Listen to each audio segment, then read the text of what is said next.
Kapadokya Üniversitesi started a project called Public Diplomacy in Foreign Affairs. And today, we are honored to host the ambassador of Bangladesh to speak about the Bangladesh perspective for public diplomacy in foreign affairs. And the moderator will be Professor Mehmet Seyfettin Erol. He is the founder of ANKASAM think tank located in Ankara, and he's a professor at Hacı Bayram Veli University. Professor Erol, the scene is yours. Thank you very much for coming.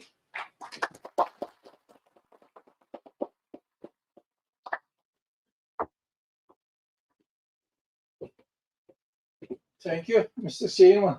Thank you very much.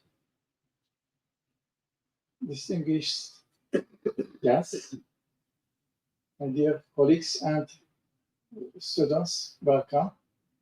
I hope we will do a very important program here. So we are very happy to meet with you. First of all, I would like to express my happiness to be with you at Kapadokya University. I am sure that His Excellency Amanul Halk, Ambassador of Bangladesh to Ankara, shares the same feelings with me. I would like to take this opportunity to welcome them. Welcome, Excellency. As you know, as ANKASAM and Kapadokya University, we have been trying to organize events that we believe will contribute to the process and literature in the context of history of Turkish diplomacy, current issues in Turkish foreign policy, current problems in international politics, and public diplomacy in foreign policy with very valuable names. In this context, I would like to extend my sincere thanks to Mrs. Funda Firuzaktan, Chairman of the Board of the Trustees of Kapadokya University, and my dear friend, Professor Hasan Ali Karasar, Rector of Kapadokya University, for their support in this process. Likewise, I would like to express my gratitude to all my team members at ANKASAM and Kapadokya University, especially Professor Shapakovus, who have made great efforts in the realization of these programs. Undoubtedly, the greatest architect of this process is the late Alev Alatlı, one of the Turkey's leading intellectuals. Alev Alatlı was a person of art, a person of cause, who was firmly attached to her state, her nation, her beliefs and values, and who devoted her entire life to this cause. At the same time, she was a mother who devoted herself not only to her children, but also to the future generations of this country and geography. These four words, which are located just below the logo of Kapadokya University, actually constitute her whole philosophy of life and the basic pillars of her cause, which are logic, wisdom, equality, and tradition. On this occasion, we once again wish her mercy from Allah and remember her with respect. We are here together because we consider it our duty to carry this legacy from where she left it to for the intellectual and academic levels. In this context, we are hosting another very important guest today, as I mentioned, His Excellency Amanul Halk, the Ambassador of Bangladesh to Ankara, a friendly and brotherly country. We must say it. Yeah. It is a great honor and pleasure for us to host him here because of this reality. Although Bangladesh is located in South Asia, about 5,400 kilometers away from Kapadokya. It is a country that it is our distant close neighbor and brother. I'm sure that His Excellency Amanul Halk Amanul in his speech will probably touch upon these issues in more detail, especially in the cultural and historical dimension, and will most probably mention the beating hearts of the Bangladeshi people for us during the years of national struggle in Turkey, the prayers they recited, the material and moral support they provided. Because in people-to-people diplomacy, it is very important to keep the historical memory alive at all times. His Excellency Amanul Halk will deliver a speech titled, Professor Shafak mentioned, Public Diplomacy in Foreign Diplomacy, Bangladesh Perspective, with the framework of our program. But first, I would like to briefly share with you the brief biography of Ambassador Amanul Halk. He is a career foreign service officer belonging to the 18th batch of Bangladesh Civil Service Foreign Affairs Cadre. He served as the Chief of Protocol at the Ministry, a position he has been holding since 2020 up to 18 February 2023. Joining the service in 1999, he's very young. He served the government in various capacities, both home and abroad. He started his diplomatic careers as consul and deputy head of mission at the Bangladesh Consulate General in New York. Later on, he joined the Organization of Islamic Cooperation headquarters in Jeddah. On second month March, after a significant stint, he eventually rose to the position of acting Director General of the Cabinet and advisor to the Secretary General. Upon return, he assumed the position of Director General for West Asia region. He also served as Director General for International Organization, Bangabandhu Birth Centenary and Golden Jubilee of Bangladesh's Independence Celebration Cell and Corona Cell before becoming the Chief of Protocol of Bangladesh. He obtained his honors and master's degree in international relations from Dhaka University and got a diploma in international relations from l'École Nationale d'Administration. Is it? Yeah, thanks, France. He completed several courses of international law, peace, security, and conflict resolution in the Netherlands, Norway, and Switzerland. He is married and blessed with 2 daughters. Yes, as it is seen, Ambassador has got a very brilliant biography, and we will see, I hope, in the very, very valuable places, positions at Bangladesh and international organizations, so on. But I believe.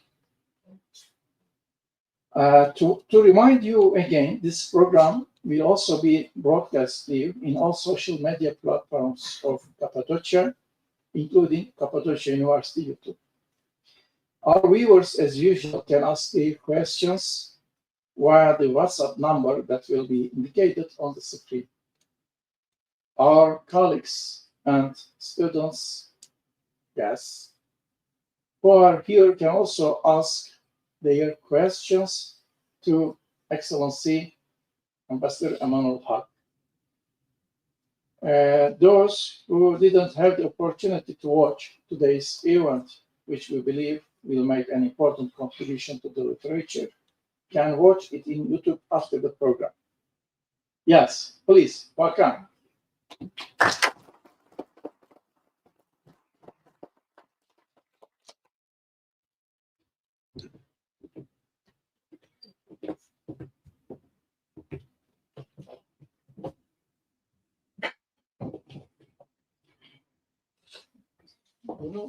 Shall I present from there or here?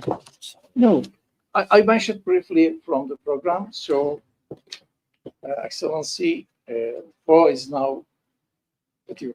Okay.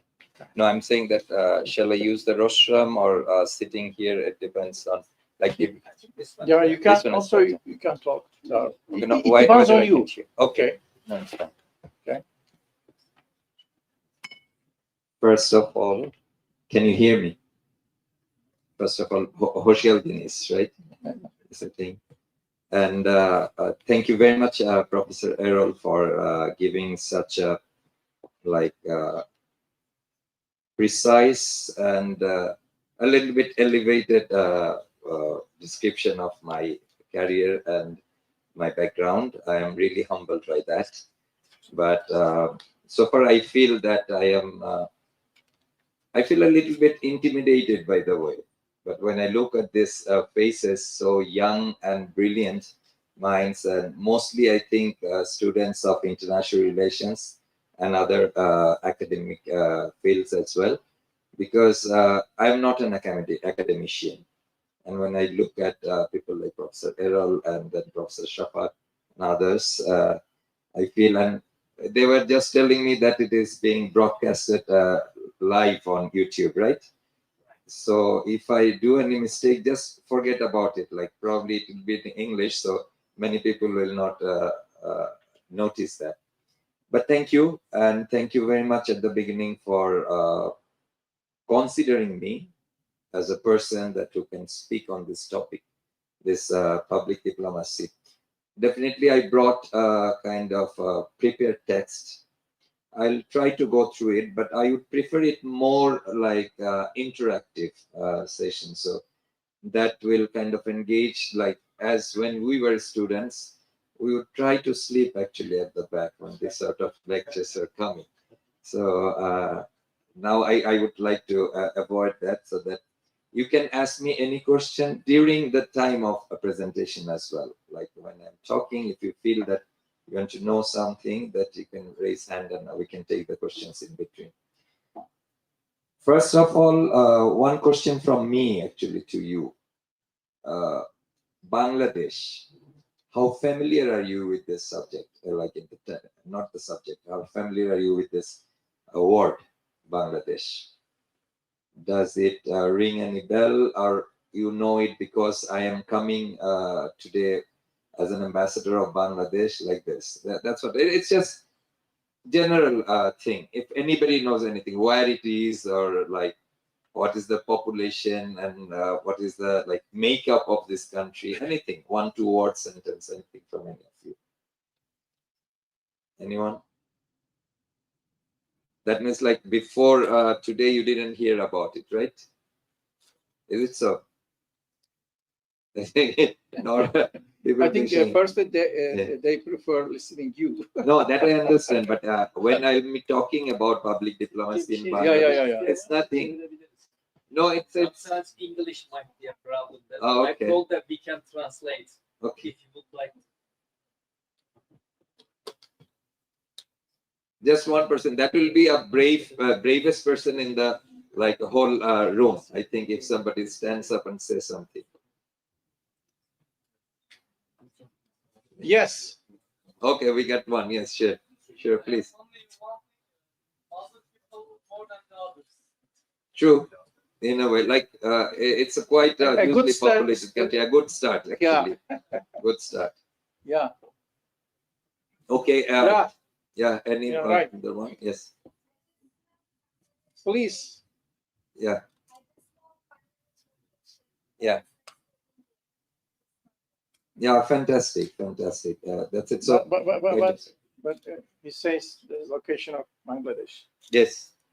She did. That's what I'm saying. That's fantastic because Yeah. she knows where it is, and the other one knows that it is like Muslim majority country.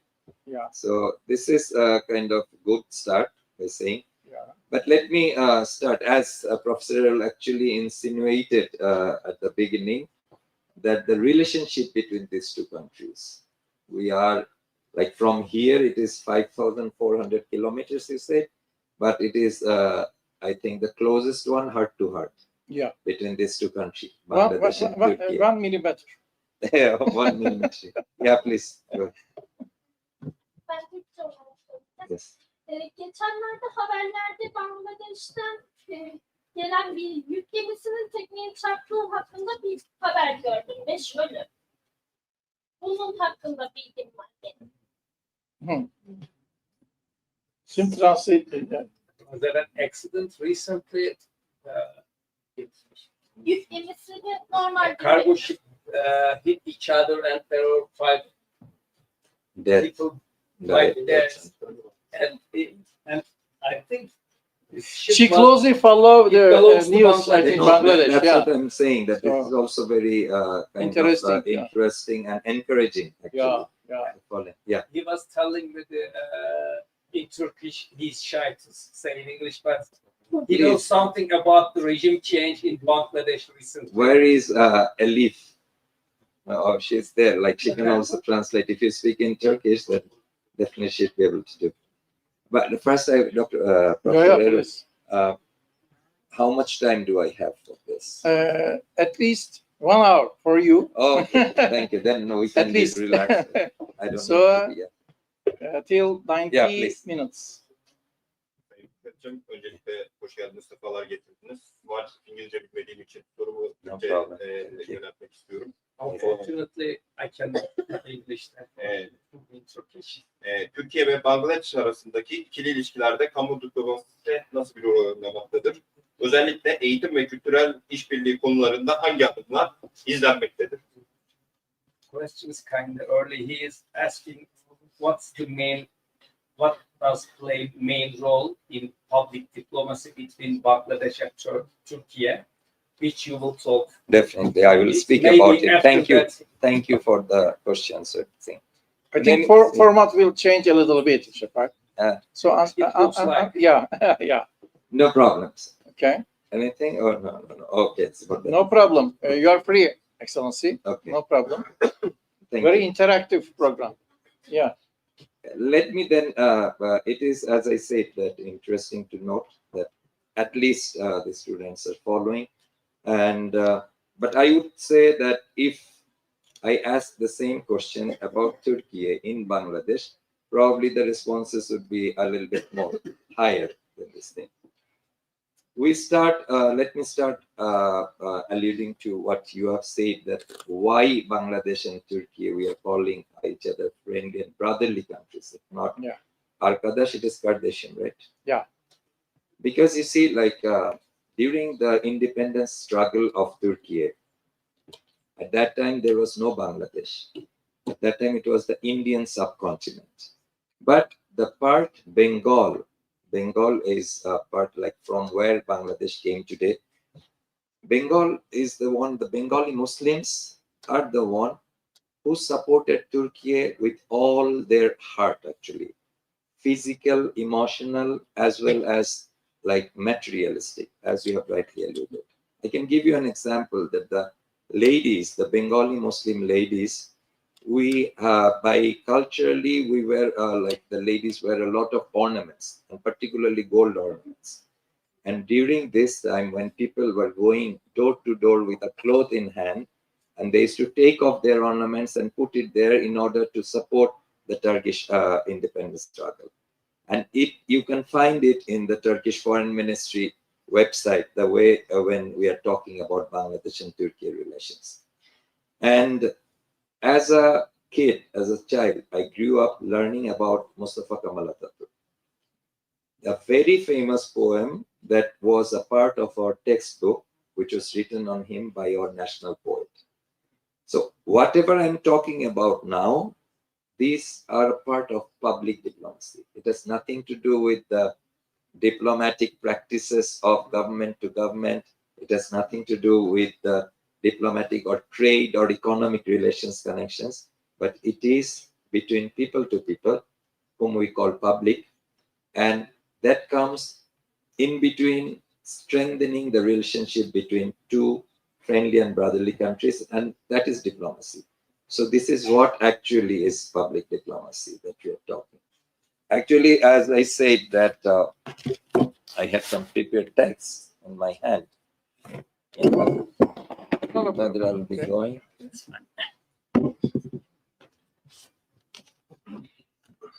I don't think that I will be going through all of them, but at the same time, here we have students of international relations, right? Yeah, majority of time, yeah. Translation department as well also. So for diplomacy, the word diplomacy, anybody who understands, it could be in Turkish as well. So I want, as I said, that I would start doing it in an interactive way. So what do you understand by diplomacy? Anyone?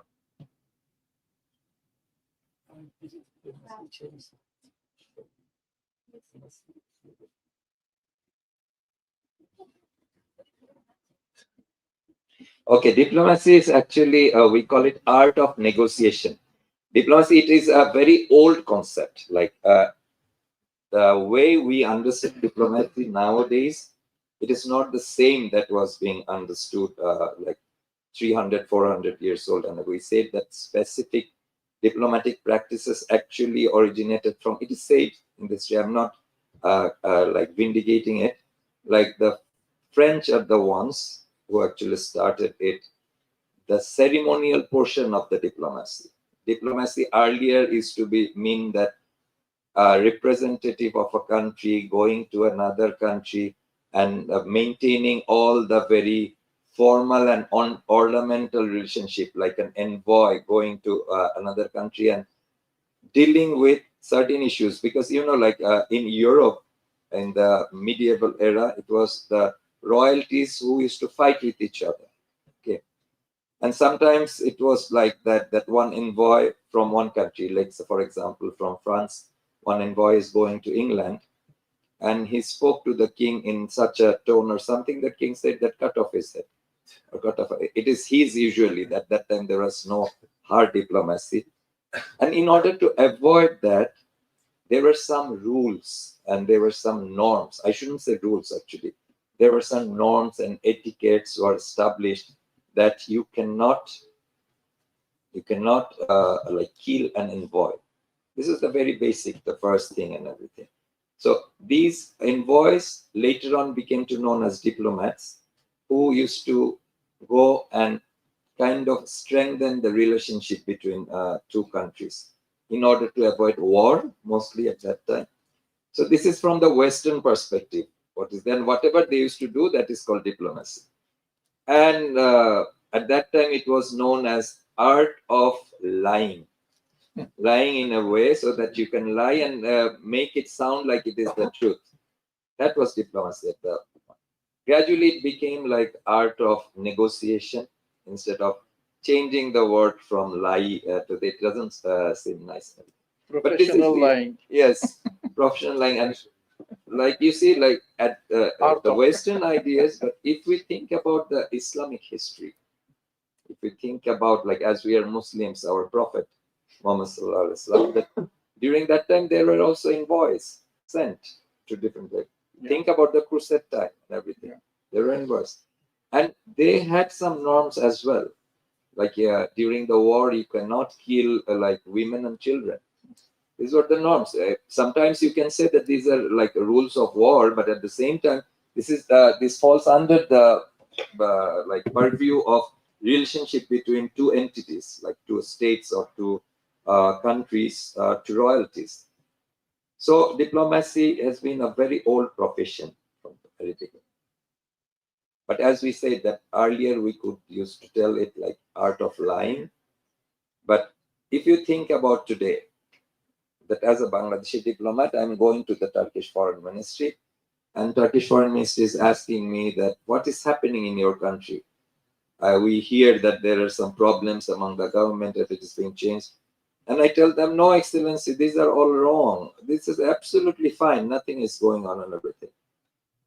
But do you think that it will be like okay for me to tell that? Because the guy who asked me the question, he already knew what is happening. Nothing is secret nowadays. Nowhere. Like even I am keeping my phone here. They said that they can read my thoughts, right? You know it before that anything happens. Like we were talking about amongst ourselves about this plane crash in Azerbaijan. And for me, I was scared because I flew Azerbaijan Airlines on the same day when it got crashed. Yeah. But there were lots of theories coming out and everything. But later on, gradually the truth comes out. So for a diplomat nowadays, it is not art of lying or art of negotiation.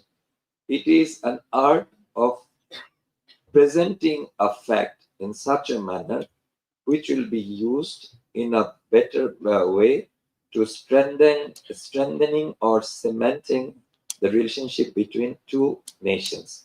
Or then, of course, there are other definitions like bilateral diplomacy, multilateral diplomacy. It is from the name you can understand. Multilateral means like when it is among 2, 3, 4 countries, when it is within the scope of international organizations. Then we talk about multilateral diplomacy. But as we are here to talk about public diplomacy, we can think it, of course, in multilateral sector also public diplomacy works. But let's start with the bilateral diplomacy, and particularly between the relationship with Turkey and Bangladesh at this moment. Public diplomacy, the name itself gives you the idea that what is public. Okay, as I said already, that there are formal and like protocol-wise some sort of relationship between two countries, but there are also informal, like people-to-people contact between two countries as well, which falls under the public diplomacy. Instead of talking in that manner, let me give you an example. When I came in to join my post in Turkey, Ankara, it was on 27th of February. Okay, 27th of February 2023. And you all know, I'm sure, certain, that you have gone through that horror of 6th February earthquake, right? That, and this 6th February earthquake, when it happened, Turkish government and the whole apparatus went to, in order to deal with that situation. And many countries of the world, around the world and everything, they came up for helping the situation and everything.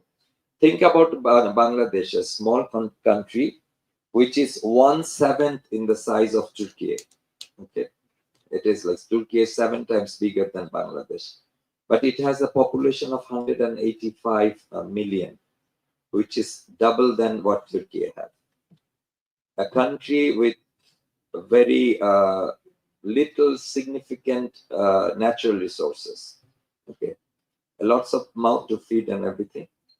And in terms of its development, it was going towards the developing path, but not really reaching there at that moment. So with this limited capacity, but the government did not hesitate for a moment immediately to send whatever they could to help out the Turkish brothers and sisters. That is at the level of government. We call it G2G, government to government. And that is normal. It came from different persons.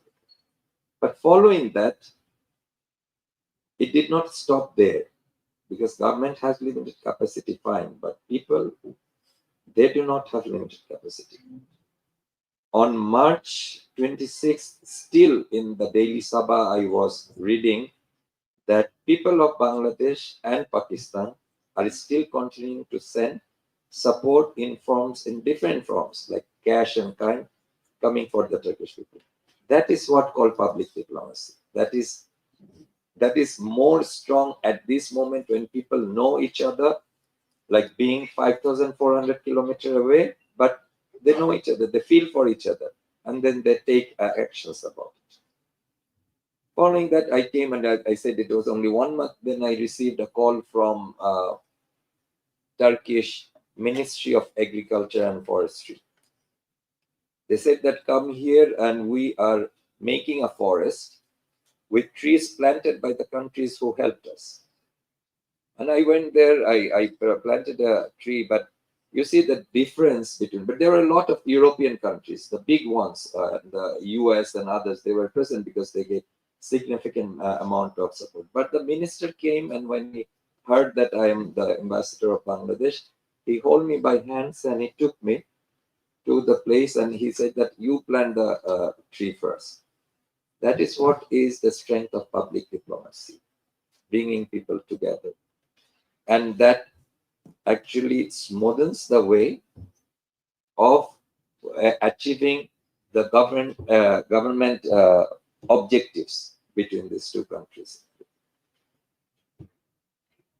let me give you another example. And again, it is from the person. As I said, that I'm not an academician, I'm a practitioner, and it comes out of practice. I have two daughters, as Dr. Erol said in my CV, like 7. They study in Turkish school. Okay. And while I was attending almost all their programs, going there as a parent and everything, the school came up to me and said that, what can we do so that the Bangladesh as a country will be known to the students of us? You see that we have a very specific date. It is called 21st February. 21st February is the day when Bangladesh, like the students of Bangladesh, you know, I think I need to explain Bangladesh, the name a little bit. Bangla is a language and Desh is the country in Bengali. So this country is the land of Bengalis. Okay. So you can imagine that a country which is named after the language, that language is very close to the heart of its own people. So there was an effort to change this language. There was an effort, there was a declaration that Urdu, another language of Israel, Pakistan, would be the only state and national language of Bangladesh. Of course, the people didn't like it, and the students came out to the streets protesting that, and police opened fire on them. So a lot of students were killed on 21st February 1952. And since then, it has been observed as a language martyrs day in Bangladesh. And finally, in 1999, you know UNESCO, right? UNESCO is the United Nations Organization for Social and Cultural Areas.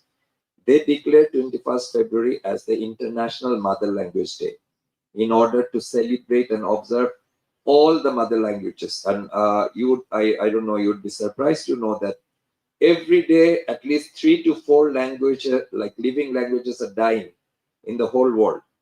You might say that, what are those languages that we don't know? There are languages that probably only one person speaks in that language at this moment. Probably when he or she dies, it will go away. Nobody will speak in that language. So it is like that. So in order to protect that, they chose the day when Bengali and Bengali in Bangladesh, they gave their blood for protecting their own language. Say why I explain that, because the school came to me that how can we bring Bangladesh. So we said that celebrate this day. This is not only for Bangladesh, this is for the International Mother Language Day, as we call it. And then they celebrated. All the students took part in that. We explained how we celebrated and they followed it. And then what is that? What do you call about it? At least like the younger, they had 3 levels, like junior level and then mid-level and senior level. All of them knew the name of Bangladesh. That is what public diplomacy is. Without doing any struggle or etiquette or protocol and everything, I was successful in letting a very young group of people in Turkey know the name of Bangladesh. And at present, where I'm sitting there, what am I doing? This is also practicing the public diplomacy. I'm sure that after today, at least when somebody would say that Bangladesh, then you will know, okay, there was a guy who was talking too much and coming here, making no sense at all, but he is from Bangladesh. At least you would know that, right? So this is what actually public diplomacy is. And how do we deal with it, and like how do we use it, and why it is important at this moment? Because you see, again, it's the change of the world scenario. It's also the development of technologies. And particularly now we are at the age of artificial intelligence, right? Yeah. So everything is in your palm. Like if you have the phone in hand. So while I was talking, if anybody would have searched Bangladesh, you'd have got some text that, okay, this is what Bangladesh is all about. So you don't need to even wait. Like by the time I was talking to one, somebody could find out another, okay, I know this. I don't consider it as cheating because this is on my hand and everything. So this is how you can reach closer to the people and everything. The traditional way of running diplomacy, when the diplomats, what they used to do, the job of a diplomat in a different country, like an ambassador, which called the envoys, like We used to sit in Turkey. There was election, like presidential election in Turkey.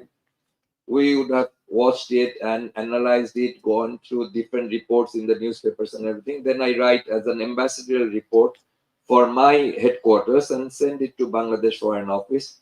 There would be some DG waiting there who looks after Turkey. He would read it and he will go to the minister and explain that, sir, this is what happened in Turkish election. Our ambassador has sent this report.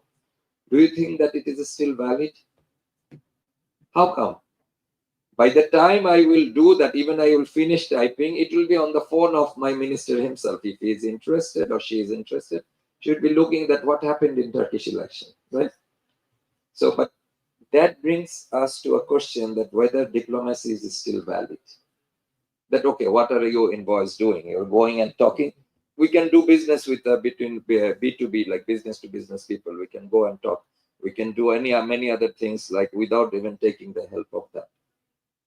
But in order to survive, in order to earn our bread and butter as a diplomat, we want to make it relevant. And there it comes, the public diplomacy. And public diplomacy in Bangladesh, actually we are focusing. We came out of the traditional diplomatic practices in 90s and something. Because Bangladesh is a country which you have to see its geographical location makes it very unique. It is in between two giants in Asia. One is India, which is surrounding Bangladesh from three sides. Another one is China, though it doesn't have a physical border, but it's just 10-12 kilometers away for certain points of Bangladesh. And both of these countries are recognizable power in Asian side. And Bangladesh being a small one, a limited resources countries and everything, in order to keep its strength and in order to keep its development streak going ahead, it needed to use its diplomacy. You know, we have a saying in Bengali, I don't know how to translate it, Professor Erol, in the saying that if you don't have your weight, you should be sharp. Meaning that, okay, a country like US, a diplomat of US probably would be having, if somebody, I'm sorry, I don't know, it should be off the record, but for a country, I'm not saying, from a country which is very powerful, if you bring a dumb person with less than 90 IQ, he will sit there, but he can do it because his country is powerful. But Bangladesh is not.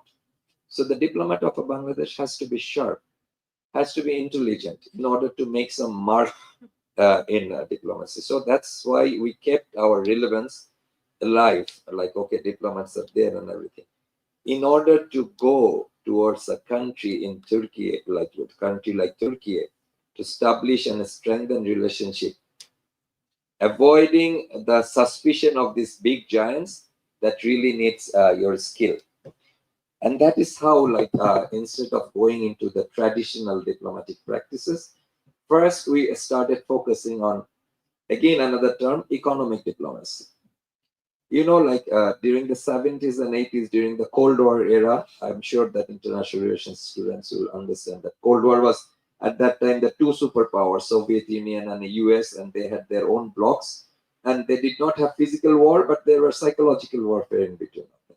And whichever country is in whichever camp, they used to get their support from there and everything. So if you are in Soviet camp, I am talking about the least developed countries at that time, used to get support. If you wanted to have some foreign aid, giving money, you should say that to the US camp that I'm going towards that camp. If you don't help me, then I will be with them and everything. Vice versa, that was the thing. But when this Cold War ended, at the end of beginning of 90s and everything, so the countries did not have that leverage anymore. The rich countries started giving less and less foreign aid. So how to survive?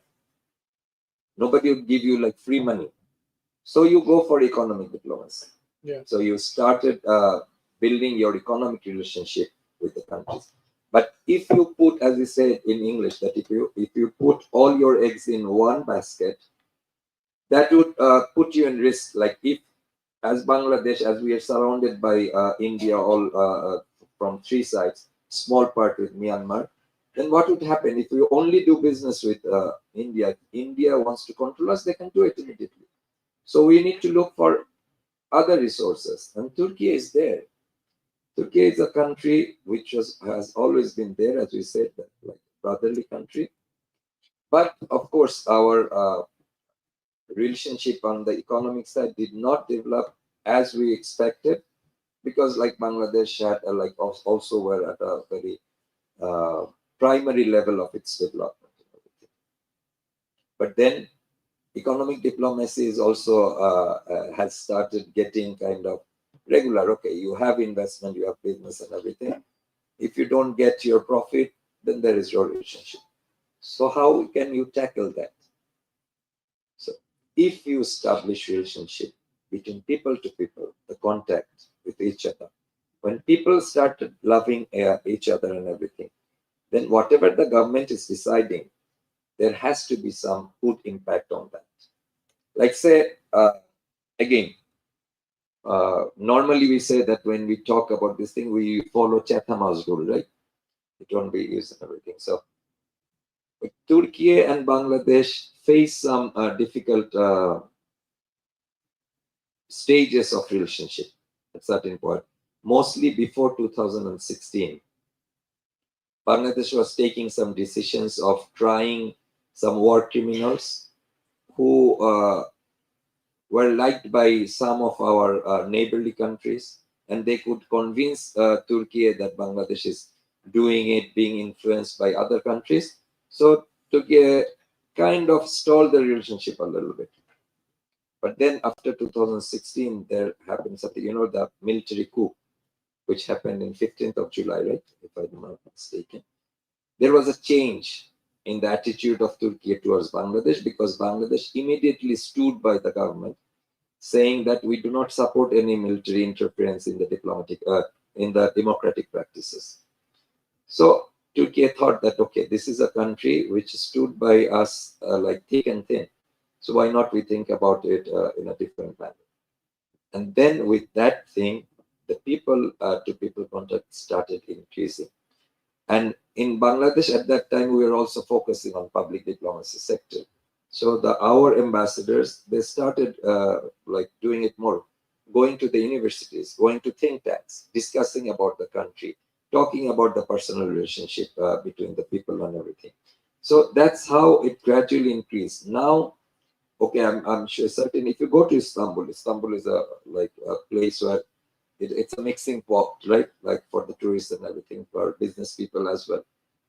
Place which controls like 60 to 70% of your economic activities. So Bangladeshi people who comes there, who stays there, they will know Bangladesh very well. And they will, the first thing they will say that, okay, you're my brother, or something like that. I will stop just giving a last example, and then I think that we can continue with the interactive discussion. Turkish Airlines, it was not going to Dhaka directly. I remember that we were coming from, I was working in Saudi Arabia at that time in Jeddah city. Even Jeddah to Istanbul, there was no direct flight communication. It was stopping at Adana and then coming to Istanbul. Gradually it changed, and Turkish Airlines started like expanding its horizon. Then they started going through Pakistan, then to Bangladesh. And now it is like direct Dhaka Istanbul contact. Why I'm saying that, there is a documentary series which Turkish Airlines was showing. The name was Ayna. I think Ayna is a Bengali word which means mirror, right? And I think it is same in Turkish as well.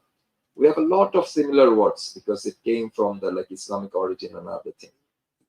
I think that now I'm 54 years of age. I became 54 on 20th of December, just 1 week before. So, but I have never seen a positive documentary on Bangladesh like that one. The guy who was taking interview, he was going through the like traffic rush and lots of noises and everything, but he kept talking positively about this thing. This is what public diplomacy, and that guy was not doing diplomacy. He gave this documentary, and I myself, when I watched it, I was showing it to different people, telling them that look how Turkey looks at Bangladesh. And when Bangladeshi people saw that, but many people did not go on a plane or probably not using Turkish Airlines. But Bangladeshi people saw it and they feel very good about it. So these are the examples that I have given. I did not go into the academic, like I have written here and everything, but I thought that this is how we would be able to connect to you. And let me stop it here, and we will continue if it is needed more now after Professor Erol. Thank you. Thank you very much. Thank you, Excellency. Now, answer and questions. We are looking for, yes, for questions. Yes. First one, yes. Merhaba Sayın Büyükelçi.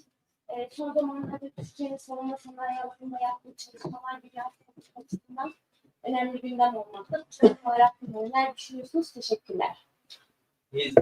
She's asking, what do you think about the defense industry of Turkey? A very easy question for me. I can tell you in one sentence that the relationship between Bangladesh and Turkey, the most flourished sector is in the defense sector. You know why? Let me explain. Again, here comes, I can relate it to the public diplomacy. Is that many countries in the world, they produce defense products, right? Particularly NATO. Turkey is a member of NATO. But when we think, and also Western countries, without naming them, Europe, America, and everywhere, they also are very, how to put it, putting emphasis on the business on defense sector. They want to sell it. They produce, and if they cannot sell it, like how are they going to earn money from there? They sell it to different places, particularly in the Middle East. They also target countries like Bangladesh to sell their products. But what we decided, that we will buy it, like in case of need, of course, we'll buy it with a country like Turkey, which is a friendly country, and which will not give us obsolete technologies. You know, when we get it from the West, mostly, like if, for example, NATO will give Bangladesh any product that is like not in use for them anymore, and after some time you will not find the how to put it, like the spare parts or the technological know-how or something like that. I came in this country with an instruction from my higher-ups that if we go for defense related cooperation, that will be from Turkey homegrown products. Because what will happen then? When Turkey does its own products, own technology, they are transferring technology. They believe in transferring technology, which is not the case in case of other like friendly countries that we have. So that is how we started. And you know, Turkey is a country which gives us free of cost a lot of defense support in terms of training, in terms of bringing people in terms of showing us like what could be done and everything, giving consultation and all these things. So defense sector of Turkey, we really think very high of it, and we are extracting the most benefit out of it. I forgot the question that you said, like the person behind you. He asked me about like public diplomacy, something like if you can repeat the question, I can also. Yes. Actually, he's asking the I was like question of our topic. How can Place you of describe education. Bangladeshi public diplomacy in Turkey? Okay. Turkey. So that's what I'm saying. And ask the place of education, I think, yes? It was second question. Yeah. Especially he's interested in educational cultural Education. part. Yeah. Of course. Like again, let me give an example. Water lily, it's a flower. Okay, water lily. If you can find a check for it, you will find it. This is the national flower of Bangladesh. Okay. Last year, we found out that in Konya, there is a municipality called Beyşehir, and they have a lake, and this lake produces water lily like anything. And what we did, we contacted the municipality and we said, can we celebrate the Water Lily Day in Turkey? You cannot even imagine. That was taken in Bangladesh, because I could show you some pictures or something. We went there, the whole embassy people. We went there, we went to the lake. They arranged for us some boats. We went there and we took pictures, and we played some songs about this water lily, and we explained it to the Beysehir people that what is the significance of this flower for us. It is our national symbol. It is actually one of the encouragements and also one of the strength during our liberation war. This was a symbol. So when I did that and it went into social media, it has helped me in two ways. In Bangladesh, they liked it very much. And other embassies, like my ambassador in Nigeria, he immediately found somewhere that there is water lily. He copied it. And at the same time, in Beysehir people and other people, and when it went into social media, they came to know about Bangladesh, and they agreed to establish a Bangladesh Cultural Center in that area. That is what, again, public diplomacy. Let me come to the educational cultural part. We have a song which our national poet actually wrote it, and the tune of that song has been taken from Turkey. You know, this is one of the most popular songs that we have. What is the Turkish name? Uskudar or something? Okay. That tune is used for, like, in, I should not even try, but please don't smile at me or laugh at me. It is like, Shukno patar no purupaye, Shukno patar no purupaye, Nachiche kurni ba jal tarange chilimil deu khele sheja. This is taken the tune. I think it is very common in Turkey. They say this. So this is what the people to people contact was. Education and cultural affinity became this thing. When we have when we try to portray in Bangladesh the image of Muslims in different countries, Turkey comes at number one. It's not the Middle East, by the way, because we have similar kind of, if the English word they use, secular, probably it does not reflect the same, but it is moderate Islam in that manner. So we don't go for extremist ideas in that thing. So that is why we look towards Turkey, the practice, and you will find this Sufism, the Sufism of Maulana Jalaluddin Rumi. He's one of the most popular philosopher in Bangladesh. He has his religious condition as well, but he is looked at as a very, how to put it, a very rich philosophical ideas, proponents of rich philosophical ideas. So that is again cultural connection between Turkey and Bangladesh. And education side, this is an example. I came here to speak about Bangladeshi diplomacy. I did the same thing in different universities. I met the rectors and everything. I also spoke at Atillum University about the prospects and different topics. So I believe that that's how the public diplomacy works. From Bangladesh, maybe yes. they want to ask. Yes, also, yes, yeah. Through the experience of Bangladesh as well. Thank you. Yeah, please. Hocam, kamu diplomasisini kullanarak eğitim ve kültürel anlamda nasıl işbirliği yapılabiliyor? Orayı da biraz daha detaylandırabilir mi acaba Sayın Büyükelçi? Kesinlikle öyle hocam. İşbirliği protokolleri kapsamında. He is asking for concrete examples. Although No, concrete How can examples we of improve our relations. relations? You are giving examples, but you would like to listen more concrete examples. like how we can step by step Yeah. go ahead for the public diplomacy. Definitely, why not? You see that these examples are also concrete steps, because I'm going on the doing this. I'm going at, like, the concrete step is that we are establishing memorandum of understanding between our universities. Okay, we have for Ankara University and the Special University in Chittagong, they have a memorandum of understanding exchanging students and faculty between together. We also have a Noakhali Science and Technology Institute. which has an MOU with Nida University, and they do like every year. It's a regular procedure. It's a regular procedure. The students go to Bangladesh, and from Bangladesh, students come here, and also the faculty exchange the thing. And when they're staying there, they learn about the culture, they learn about the people, they learn about the education system. That's how they do it. And today, even when I was meeting the rector, I proposed 2 universities actually who are interested in dealing with the Kapadokya University, and we will find out. Now we have decided, we agreed that we will exchange our documents with each other, and we'll point out a specific area where we can cooperate.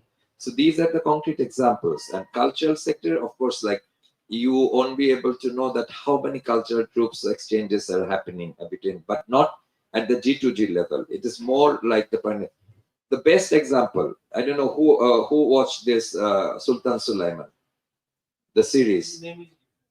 Yeah, I don't know. Like I said, in Bangladesh, it is the TV serial which is named Sultan Sulaiman. It is dubbed in Bengali. It is, I think, for last 10 years, it is the top most popular serial there. And you know how it impacted in public diplomacy? My own nephew, like who is now 20 years old, he was so impressed watching this thing that he learned Turkish language, not coming to Turkey by through YouTube and watching the serial. And he can communicate with you at least 10 times better than I am. So this is these are concrete examples. And after Sultan Sulaiman, there were more popular series which are going in Turkey. I think Turkish serials are also popular in Western world, so not Western, in the Middle Eastern section. You know why? Because we Muslims, however secular or liberal and minded, we always feel good when it speaks about our glorious past. I have a problem with that because that keeps us like blocked in the past. We need to look forward as well. We keep saying that we invented chemistry, we invented astrology, we did all these here and there, that and medical science, Avicenna and all others. But what we are doing for future? So that's why people feel good. Like when we talk about Salahuddin Al-Ayyubi, it touches the mind of a remote person in Bangladesh village as equally as it touches here. So this is what public communications is about, and this is one of the concrete examples that we have. I don't know whether I satisfied your response, but that is what I have. Thank you. Is there another question? Yes. Yes. Question, not contribution. Öncelikle hoş geldiniz. Benim sorum şu şekilde. Bangladeş demokrasi ile Türkiye demokrasi arasında benzerlik var mı? Is there any similarity between Bangladesh and Turkish democracies?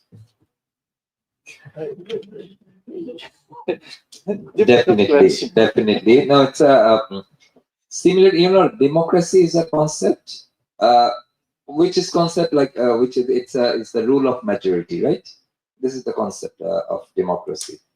But John Locke. Yes, but there is no one size fits for all. Like again, going into practical examples, that is when United States of America tried to put their democratic model on Iraq or Libya or other places, it didn't work out that way. We have our own realities and everything. Turkey and Bangladesh also have their own realities, but we are a parliamentary democracy. Turkey was a parliamentary democracy, I think, before going into the presidential system. We had we did the other way around. Actually, we had the presidential system, and then we turned into parliamentary democracy. So I think the parliament is very important for Turkey as well. We do it, but our executive chief is the prime minister, and she is elected by the parliament as the prime minister, or he is elected by the parliament. But our presidency or president is ceremonial.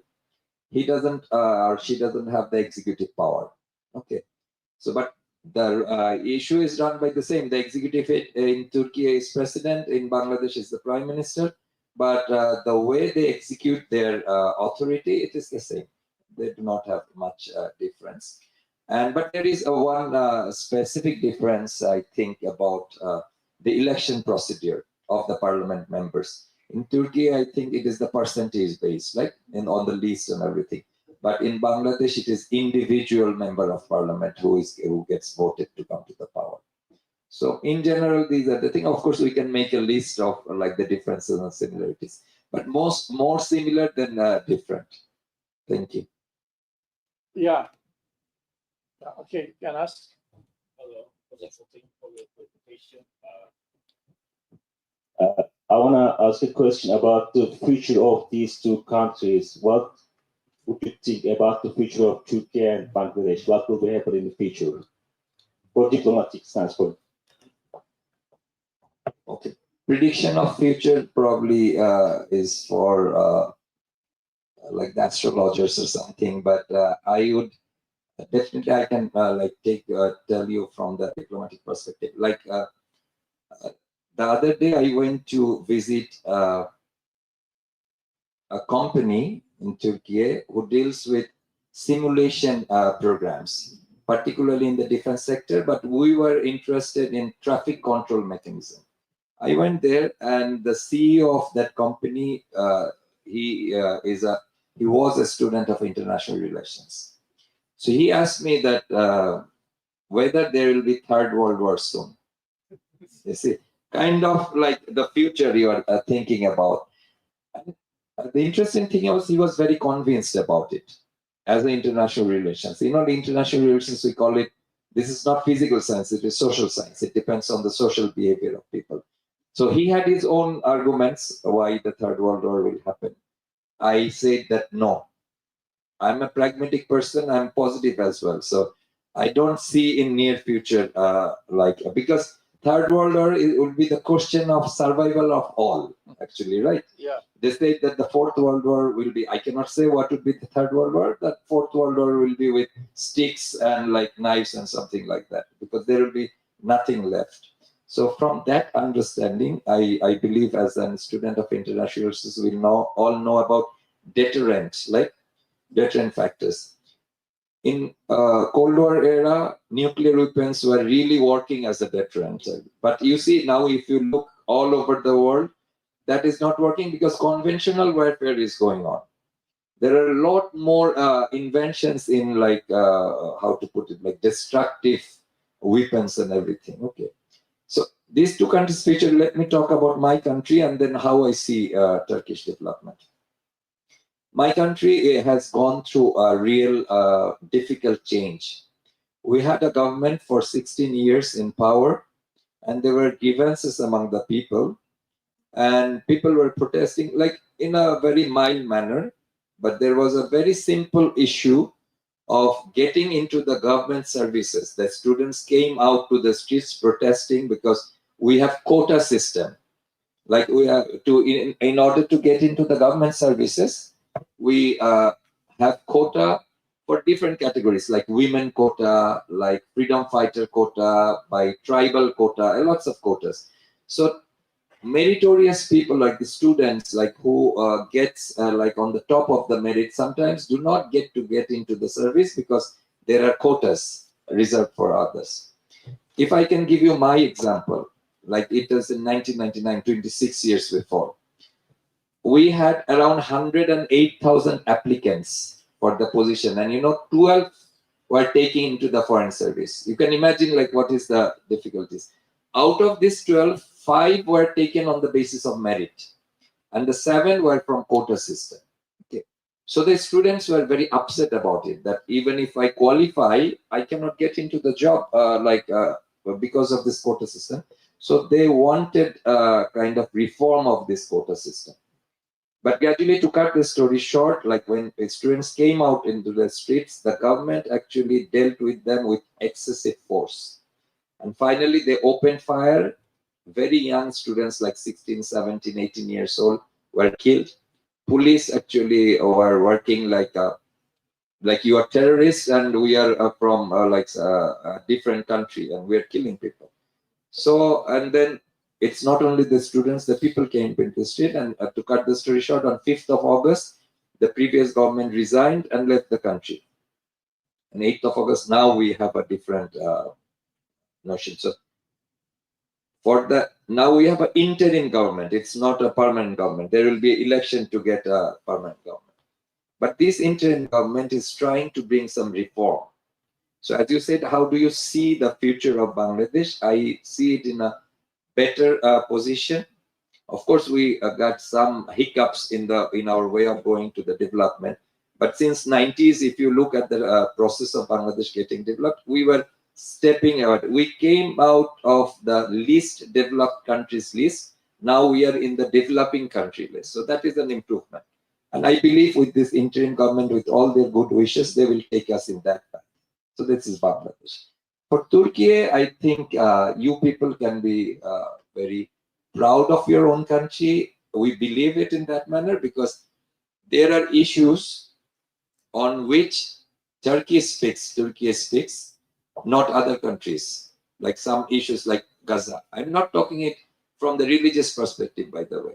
Gaza is nothing to do with religion.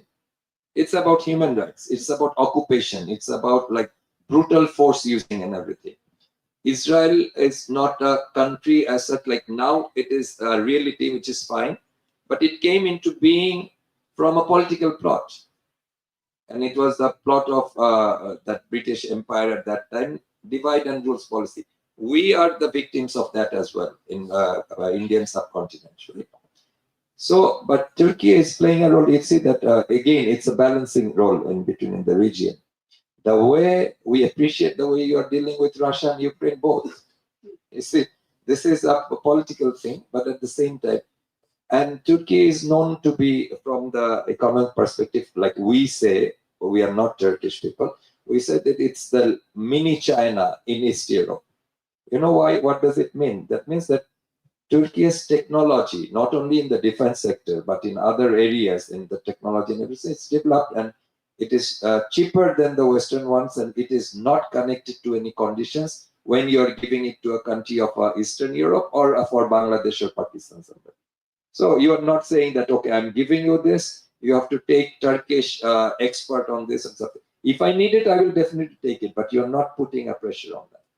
So that gives actually an impression of that it will go in a better direction. The leadership is also very important. It was important for Bangladesh as well.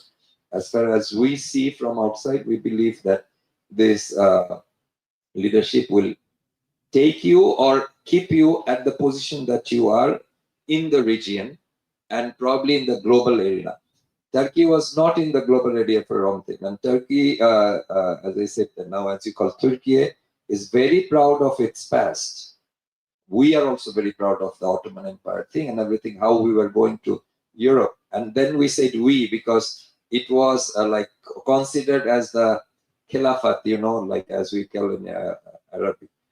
But it is not the reality anymore. But then again, if we see Turkey in a position of power, which can play as a role as a global power, we would be happy. So that's what my take as a diplomat. Thank you. There is a WhatsApp question, and one of the students asked you, what do you think about the D8, developing aid, and the role of public diplomacy to develop the aid? Is there any study on public diplomacy process? Let me start as the question came, the D8 developing aid. I'm trying to find a diplomatic word in explaining what D8 is. You see, I don't want to go very straight because my country is also a member. Turkey is a member of D8. Let me put it this way: that last summit was in Cairo. Yes, the summit. Actually, Bangladesh was the summit chair for last 3-4 years, and it handed over the summit chairmanship to Cairo.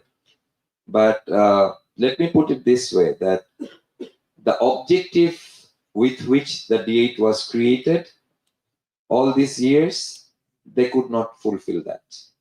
Let me put it that way. But they're in the process of fulfilling that, probably. Okay.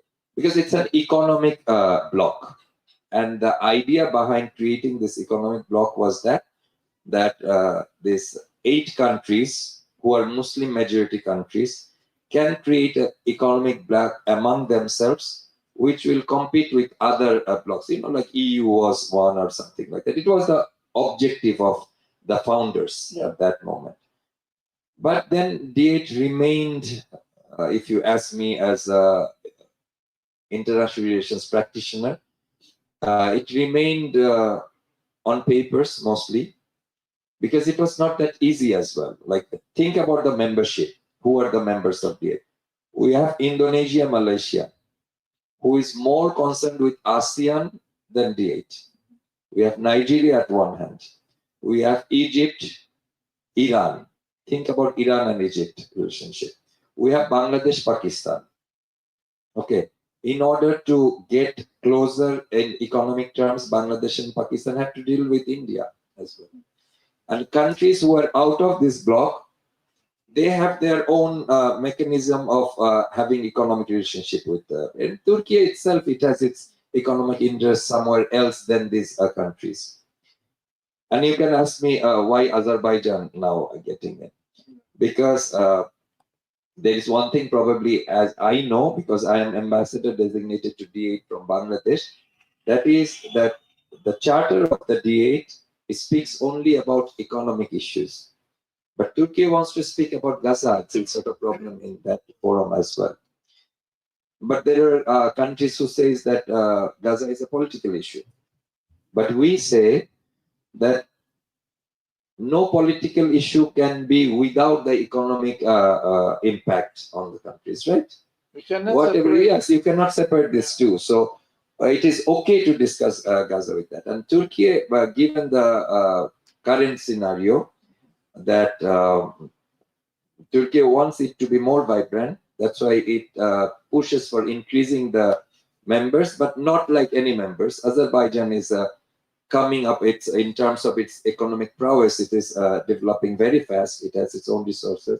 So if they can include Azerbaijan as a strong country, maybe the candidate. yeah, they have already been included Yeah. in D8 in Cairo, and Bangladesh supported their candidacy. Oh, So nice. it will strengthen further this organization. And public diplomacy in D8, as I said, that basically the members kept it within the economic diplomacy thing. So I don't know, or probably I'm not aware of any developments in the public diplomacy sector. So thank you for the question. I think enough, Excellency. Thank you very much for your contribution. It was a great pleasure to see and listen you here. So thank you very much for ANKASAM and for Kapadokya University. We are very grateful to you. Okay. Thank you all. Actually, I don't know whether I made any sense at all, but I tried my best. Instead of going into the academic discussion, I tried to explain the issues from my practical experiences. And it was an honor and pleasure to be here. Thank you, Dr. Erol, for conducting the session. And thank you to all the faculty and students. Thank you. Fotoğraf çekilmek isteyen varsa gelebilir.